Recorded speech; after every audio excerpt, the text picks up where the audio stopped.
नमस्कार दोस्तों, स्वागत है आपका हमारे इस चैनल धूप धनुषी आरती में।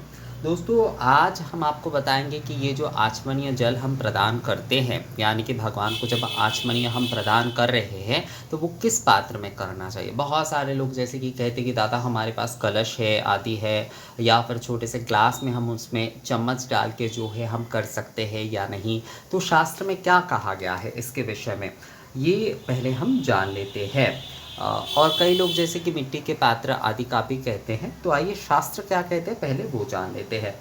तो कहा गया है, तत्तैजेष पात्रेण शंख नैवा तथा दिशेत, अर्थात जो है, जो आचमनीय जल जो है, भगवान को जो आप आचमनीय जल प्रदान करेंगे तो आचमन किसी तेजस पात्र से अथवा शंख से ही देना चाहिए। अर्थात जो है आप देवता को जो आचमनीय जल प्रदान कर रहे हैं तो वो किसी तेजस पात्र में ही देना चाहिए, यानी कि पीतल आदि के इस प्रकार के पात्र, इस प्रकार के जो आचमनीय आचमन हम भी जैसे जब आचमन करते तो इस प्रकार से पात्र से ही तो करते हैं। तो भगवान को भी जब हम निवेदन करेंगे आचमनीय तो इस प्रकार के पात्र में ही हमें करना चाहिए। इस प्रकार से आचमनी के साथ ये आचमन पात्र में ही जो है हमें आचमनीय जल जो है वो निवेदन करना चाहिए देवता को, या फिर जो है आप शंख जल में दे सकते हैं। आप बहुत सारे समय आप भूख आदि के समय आप देखेंगे कई जगह पर, खासकर जो वैष्णव परंपरा में जो है तो वो क्या करते हैं, शंख जल में जो है, गौरी मठ आदि में मैंने ये बहुत देखा है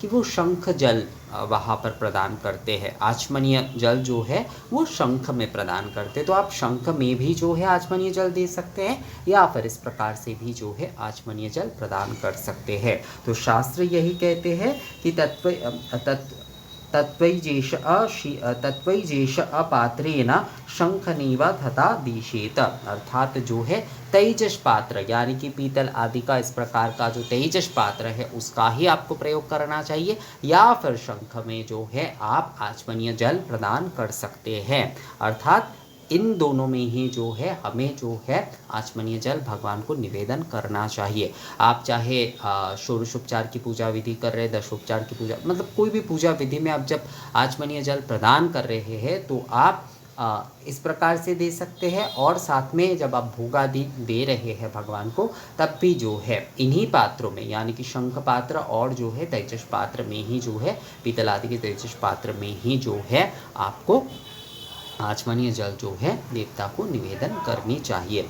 तो मुझे लगता है ये विषय आप लोगों को समझ में आ गया है। इस विषय को लेकर अगर आप लोगों का और कोई सवाल आदि है तो आप लोग मुझे कमेंट्स करके या मेल करके बोल सकते हैं। मिलते हैं आपसे अगले वीडियो में, तब तक के लिए नमस्कार।